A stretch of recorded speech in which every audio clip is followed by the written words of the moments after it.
At ang sabi din po niya dito sa 2 Chronicles 15:17, magpakatatag. Hallelujah. At magpakatatag. Ngunit magpakatatag kayo at huwag masiraan ng loob.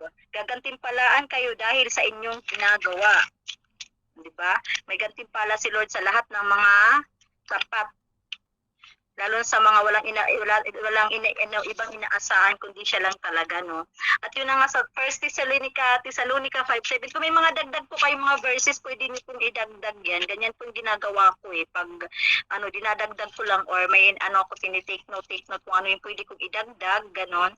Then sa 1 Thessalonica 5:17, palagi kayong manalangin. Nga sabi ko, palagi kayong manalangin at magpasalamat kayo sa Diyos sa lahat ng pagkakataon sapagkat ito ang kalooban niya dahil sa inyong pakikipag-isa kay Kristo Jesus. Di ba kahit ganun yung pinagdadaanan natin, thank God, dapat po tayo magpasalamat. Kasi kung hindi tayo dumaan sa ganitong klaseng situation na ito, hindi natin makikilala si Lord sa buhay natin.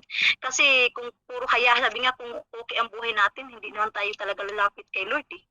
Bakit tayo nandito? Bakit tayo nandito, di ba? Kasi wala tayong ibang inaasahan kundi si Lord lang. Kaya tayo nandito, kaya kayo nandito. Kasi kung ang sarili niyo lang ang inaasahan niyo, bakit pa kayo nandito? Di ba? Kaya nga naalala ko yung mga lang sa mga nagle-left na sa natin.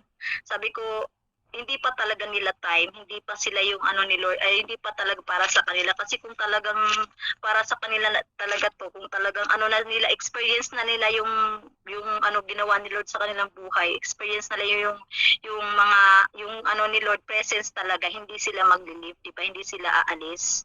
Kasi ranas na nila ranas na sila ni Lord. Ako kasi na nandito ako, it's not about financial kung bakit nandito ako. It's not about material things kung bakit nandito ako. Nandito ako kasi gusto kong maglingkod kay Lord. Gusto ko siyang makilala. Gusto ko siyang mapasalamatan.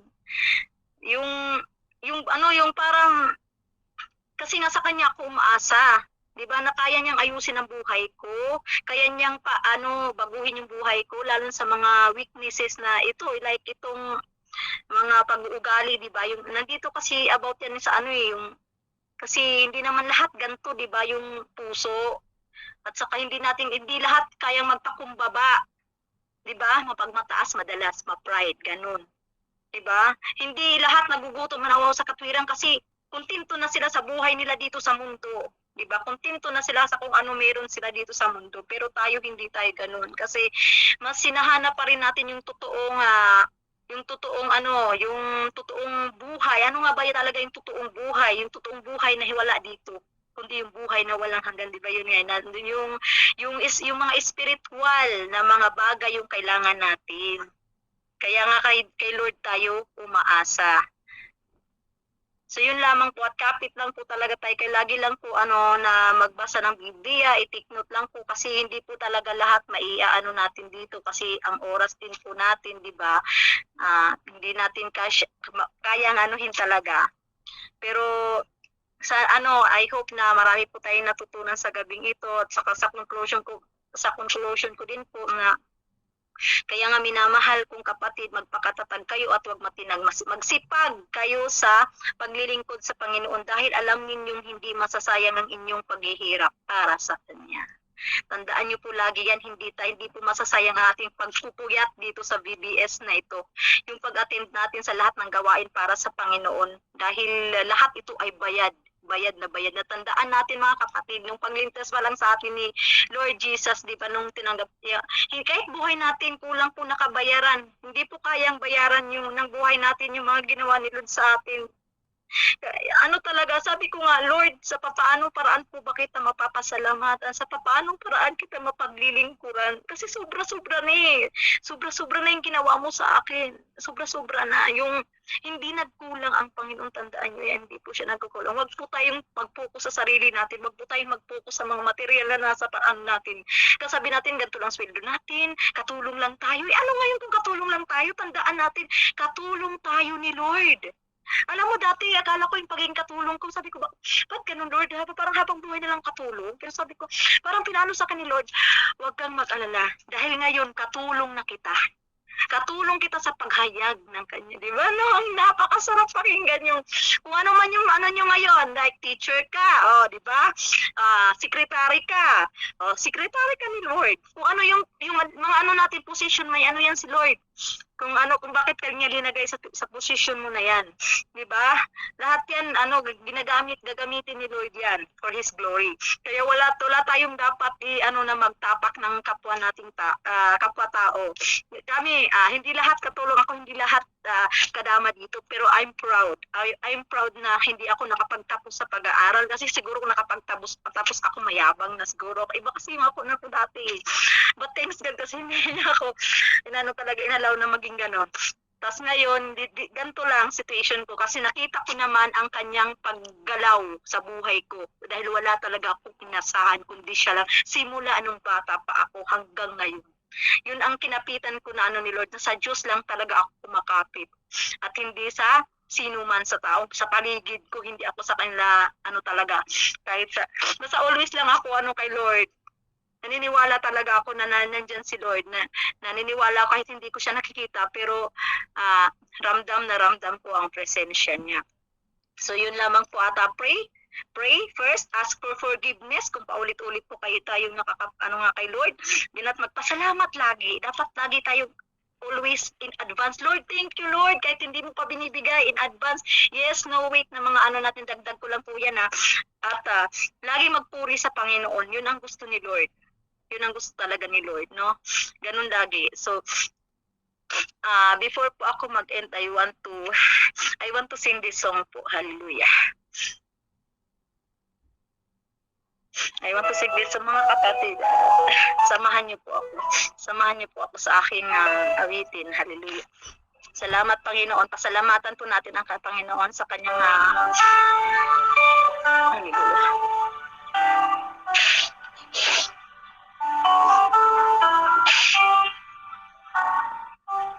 Hallelujah.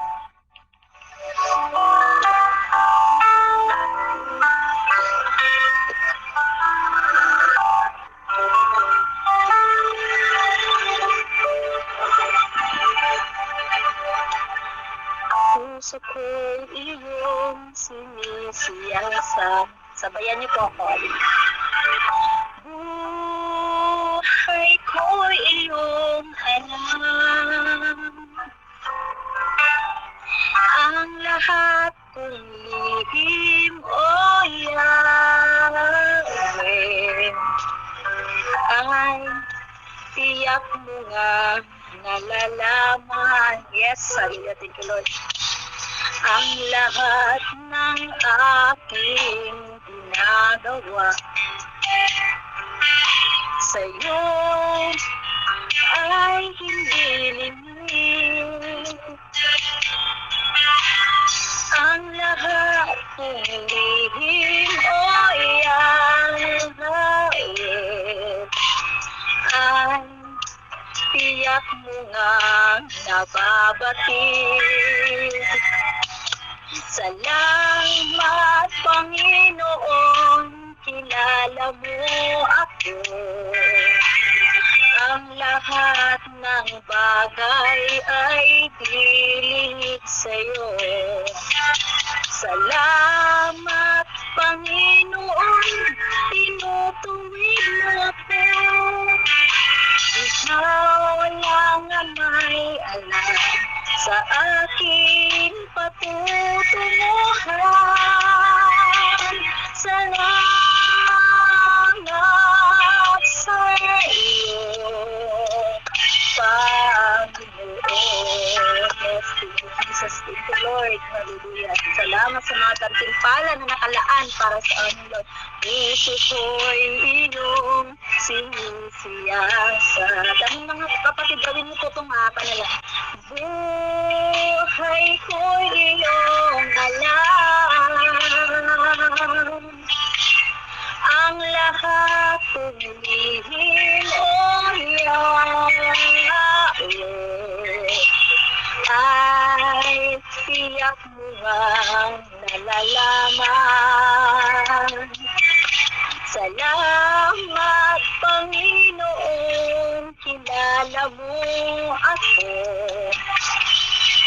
lahat ng bagay ay dilingid sa'yo. Salamat, Panginoon, tinutuwid mo ako. Ikaw lang ang may alam ng aking patutunguhan. Salamat sa'yo, Panginoon. Salamat, Panginoon, kilala mo ako. Ang lahat ng bagay ay dilingid sa'yo. Salamat, Panginoon, tinutuwid mo ako. Ikaw lang ang may alam ng aking patutunguhan. Salamat sa'yo, Panginoon. Salamat sa'yo, Panginoon. Yes, Jesus, thank you, Lord. Salamat sa'yo,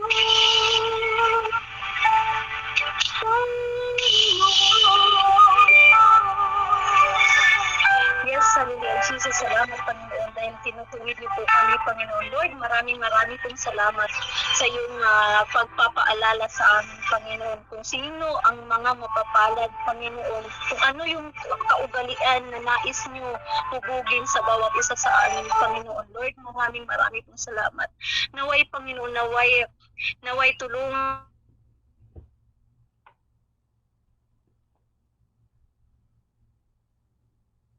maayos ang aming mga pag-uugali, Panginoon, hallelujah. Lord, hallelujah. Hindi po namin ito, Lord, kaya kung kami lang, Panginoon, kikilos, Lord. That's why we need you, Panginoon. Kailangan po namin lagi ang paggabay niyo sa bawat isa sa amin, Lord. Naway hindi po ito masayang itong mga salita niyo sa amin, itong reminders niyo sa amin sa araw-araw, Lord God. Hallelujah, Jesus. Hallelujah, Lord. Hallelujah, God. Na maisa puso, maisa buhay po namin ito, Panginoon. Hallelujah. Kung papaano nga ba ang maging isang good servant, O God, sa pamagitan nitong pag-uugali na ibig niyo sa amin, O God. Hallelujah, Jesus, ang maging mapagpakumbaba, Panginoon, hallelujah. At maging mahabagin, Panginoon, hallelujah. Na wala kaming ibang pwedeng asahan kundi kayo lang, Lord God. Sa inyo lang kami dapat umasa, Panginoon, at manalig, O God. Hallelujah, Lord. Hallelujah, Jesus. Maraming pong salamat sa gabing ito, Lord God, na nandito kami ngayon, Panginoon. Nakasama ko ang aking mga kapatid na wala rin ibang inaasahan kundi kayo lang, Lord. I know, Lord, that's why nandito sila dahil sa inyo lang din po sila umasa, Panginoon. Kaya, Lord, maraming pong salamat. I-bless niyo po ang bawat isa, Panginoon, na naway tumatak po ito sa kanilang mga puso, God, sa kanilang mga isipan, O God. Hallelujah. Panginoon, marami mga temptation sa talento. Salamat, Panginoon, na sa iyong mga lang, Lord God, sa abot ng aking of the Lord Jesus Christ, O God.